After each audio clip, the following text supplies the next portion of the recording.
The very first NHL Deal or No Deal of the new season. If you're a newer subscriber and you don't know how this series works, basically I just ask you guys for mock trades over on the community tab. I pick out usually around 10 or 12 comments and I react to them in a video and say if I think it would be a good deal or no deal. So that's what we're going to be doing today. I plan on doing at least 4 or 5 of these Deal or No Deal videos leading up to the trade deadline, so if you want a chance to have your mock trade featured in an upcoming video, just be sure to keep an eye out over on the community tab. Before we get started, I do want to give a big thank you to everybody who took the time out of their day to come up with a mock trade and then leave it on the post. Obviously, I can't feature them all. There's over 400 comments now, but just know I do go through them all. I read every single one, and I appreciate every single one of you guys. So with that all being said, let's go ahead and get started with the first mock trade. This one comes from Mason11, who says Rangers, Riley Smith, Golden Knights, Julien Gauthier, and a 2023 third round pick. And goes on to say New York gets a needed rental boost to both right wing depth and scoring. Vegas gets cap relief and a return for a player who isn't best fit for their scheme and who would have otherwise departed via free agency. You make some really good points there. If I had to guess, I feel like Riley Smith probably will leave in free agency if he's not dealt from Vegas. I just can't see a scenario where they have enough cap space to bring him back unless he takes a discount. And honestly, I feel like Julien Gauthier in a third round pick is a pretty decent return. You get the draft pick obviously, but you get a player in Julien Gauthier who I think would be usable on the Vegas Golden Knights NHL roster. He's a very cheap option as well. I believe he makes close to league minimum this season, so that would be another plus for Vegas considering they are a team that's always working very close to the cap.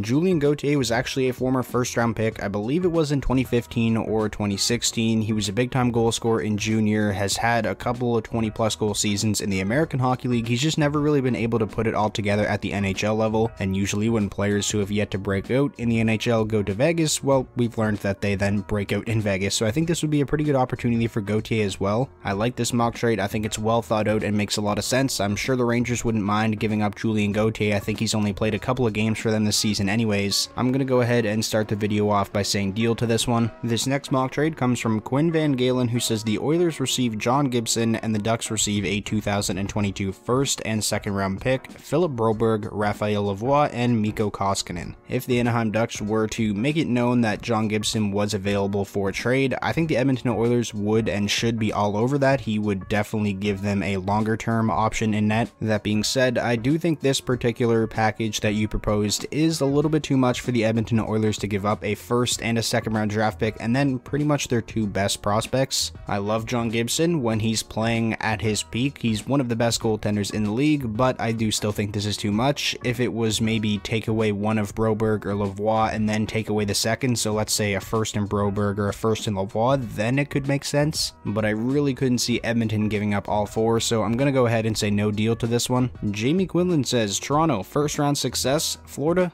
fans. That is a win-win trade if I ever seen one, but in all seriousness, it's really unfortunate that the Panthers still struggle to fill the arena even though they have probably the best team in the league right now. That team is a wagon and they're extremely fun to watch as well. It's not like they win games by playing a boring, trap, shutdown style of hockey. They play a very fun style to watch. If I lived in Florida, I don't know about you guys, but I'd be going to every single game. If you're watching this video or you're subscribed to the channel and you live in Florida, go to the games every once in a while, bring your friends, get people to come with you. That team is way too good for there to be so many empty seats. Moving along now, this next mock trade comes from Drew Ruff, who says for a deadline deal to the Islanders, Hampus Lindholm to the Ducks, 2021 first, 2022 conditional second, turns into a 2022 first if the Isles win the Cup, and Samuel Bolduc. The 2021 NHL draft actually already happened. I can see how that could get confusing though with how everything has been, so we're just going to say you meant a 2022 first and a conditional 2022 second. The Anaheim Ducks to me are going to be the most intriguing team leading up to the deadline because they have a lot of pending UFAs who I think would garner a lot of interest around the league, Hampus Lindholm being the big one, and then also Rickard Rakell. Ryan Getzlaf I'm pretty sure is a pending UFA as well. Josh Manson is. You guys get the point. There's going to be a lot of eyes on the Ducks come deadline. I think Hampus Lindholm would be an amazing fit for the New York Islanders. He would fill the void that was left when they traded Nick Leddy to the Red Wings. I'm pretty sure there would have to be be a good bit of salary retention to make this trade work, maybe involve a third team, but I think I'm just going to go ahead and say no deal to this one anyways, because I feel like potentially 2 first-round picks, which could happen if the Islanders win the Cup. I mean, they've made back-to-back conference finals, so that's a real possibility. And then on top of those picks, also including Samuel Bolduc, who was a second-round pick in 2019. I just think that's way too much to give up for somebody who could potentially wind up just being a rental. So for those reasons, I'm going to say no deal to this one. I feel like that's just too much for the Islanders to give up here. This next mock trade comes from Trevor Lane, who says Chicago, Eric Brandstrom, Ottawa, Strome, and a second-round pick, but it's Tampa Bay's second-round pick, so it wouldn't be their own, so it would be a much later second-round pick, most likely. I'm actually a pretty big fan of this mock trade. We know DJ Smith isn't a big fan of Eric Brandstrom's game. He hasn't developed at the rate I'm sure the Ottawa Senators would have liked him to when they acquired him in the Erik Karlsson deal. Brandstrom could definitely use a change of scenery. We know the situation with Dylan Strome. He was a healthy scratch for the first couple games of the season, and when he's been in the lineup, he's usually been playing in the bottom 6. I'm going to go ahead and say deal to this one. I think Strome would be a really good fit in Ottawa. He's not a prospect anymore. He's a player who can step right into the lineup and contribute. He's also a center, which I think is important. Ottawa isn't that strong down the middle, and Dylan Strome is still young enough as to where if he plays really well in Ottawa and they like him, they don't have to flip him or anything. He's still young enough as to where he can be a part of their core moving forward. We know Ottawa wants to start coming out of the rebuild within the next season or two. I think this trade makes all the sense in the world for both teams, so I'm going to go ahead and say deal. Moving along now, this next mock trade comes from Eliminator, who says to Ottawa, Claude Giroux, to Philadelphia, Colin White, Lassie Thompson. Giroux has stated he would be interested in playing in Ottawa where he grew up. I can only see this working if Philly isn't going to make the playoffs. I'm going to say no deal to this one right off of the jump, just because I feel like if this does happen, and I'm not saying it couldn't, I could see a scenario where Claude Giroux does finish out his career in Ottawa, but I don't think it would be smart for Ottawa to go out and give up young assets to trade for a player like Claude Giroux. I feel like they should just pursue him in free agency if they want to bring him in. If there's mutual interest there between the Ottawa Senators and Claude Giroux, again, I feel like that's just something they should pursue in free agency, so for those reasons, I'm going to say no deal. Next up, we have a mock trade from Red Wings fan who says Kravtsov to the Red Wings for Berggren, third-round pick to the Rangers.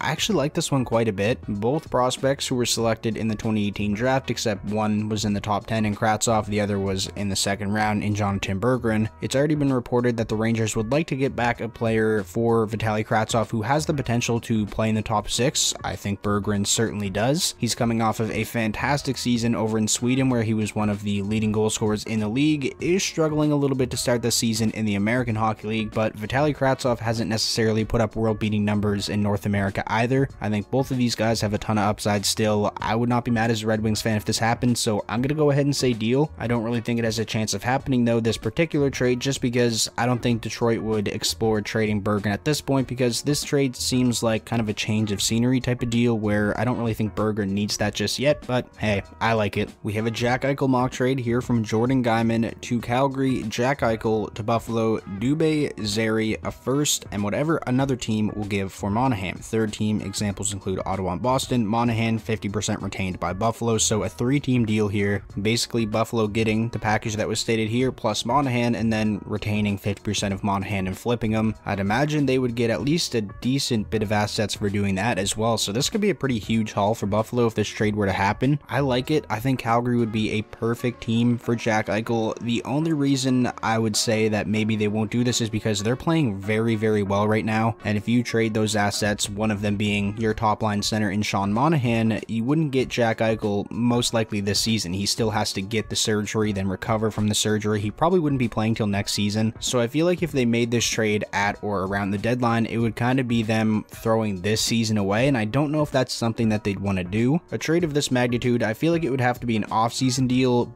but Sean Monahan is going to be a UFA in the upcoming off-season, so I don't really know how this works. For those reasons, I'm going to say no deal, but I think Calgary would be a great landing spot for Eichel if I'm being honest. This next mock trade comes from Jake Redmond, who says to the New York Rangers, Thomas Hertl to San Jose if they tank, Philip Hedl, Matthew Robertson, and a 2022 first-round pick. This is a very intriguing trade. I'm interested to see what happens with Thomas Hertl because he's a pending UFA. If they do make him available, I think he's going to be the guy at the trade deadline, but I'm not sure if San Jose is going to make him available because their GM literally said he expects the team to make the playoffs this year, so I'm not really sure what's going to happen there. But going off of this mock trade, man, could you imagine a dynamic duo up the middle of Mika Zibanejad and Thomas Hertl? That would make the Rangers Rangers a lot more scarier than they currently are. I am going to say no deal though for a couple of reasons. One, they just signed Mika Zibanejad to that massive extension. If you bring in Thomas Hertl, you're most likely going to want to re-sign him if you give up this much assets for him, and that would probably cost a lot. I'd imagine north of like 7.5 million, and I really just don't think you can make that work, especially with Adam Fox having to sign a new deal here soon, Kakko eventually, and then Lafreniere eventually, right? So they kind of have to be careful of how they use their cap space. I kind of feel like what's going to happen is Ryan Strome leaves as a free agent, and then they try to bring Philip Hedl into that second line center role, so I can't really see them giving him up here in a Hertl trade. For those reasons, I'm going to say no deal, but it's a very intriguing mock trade for sure. And now for the final mock trade of the video, you can see the name on the screen. I'm not going to try to say it because I know I'm just going to butcher it, but the mock trade is to Colorado, Philip Forsberg, salary retained to make cap work, to Nashville, JT Compher, because cap has to work, a 2023 first, and Sampo Ranta. This trade would be Colorado going all in, going for it this season, and I'm all for it. I'm going to go ahead and say deal to this one. Could you imagine having the McKinnon, Rantanen, and Landeskog first line, and then on the second line you have Kadri, and then flanking him Burakovsky and Philip Forsberg? That may be the best top six in the NHL. I'm interested to see what happens with Philip Forsberg, similar to Thomas Hertl. I'm not sure if he's going to be made available. I could see him signing an extension with Nashville, kind of like what they did with Mattias Ekholm, but who knows. I think value-wise, this is pretty solid. Maybe Colorado should throw in like a second too, because in reality their first round pick is going to be very, very late. Other than that though, I don't really think the value is too far off here, so throw in another draft pick, and I'm going to say deal to this one. I think it's a good mock trade. So that is going to wrap up the first NHL deal or no deal of the new season. I really hope you guys did enjoy. If you did, let me know down below in the comments, and while you're down there, leave a like on the video if you want to see more deal or no deals leading up to the deadline.